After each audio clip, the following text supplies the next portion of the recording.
मान्यवर आणि माझ्या मित्रमैत्रिणींनो, सर्वांना माझा नमस्कार. माझे नाव प्रज्ञेश आहे. आज चव्हाण मॅडमांचा निरोप समारंभ आहे.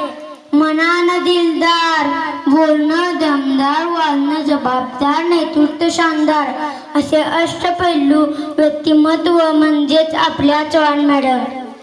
मॅडम, तुम्ही आम्हाला तूपचाही दिले त्याची परतफेड करणे आम्हाला शक्य आहे. आमच्याकडून तर न तर काही चुकले असेल तर आम्हाला माफ करा. तुम्ही दिलेले शिक्षण आम्हाला नवीन बळ देत राहील. तुमचे पुढील जीवन सुखी आनंदी आरोग्याची ठरो हीच प्रार्थना. निरोप तुमचा देताना लाजे टेचुरी, निरोप तुमचा देताना लाजे टेचुरी. तुम्ही दिलेले ज्ञान हीच आमची शिदोरी, हीच आमची शिदोरी. जय हिंद, जय भारत. धन्यवाद.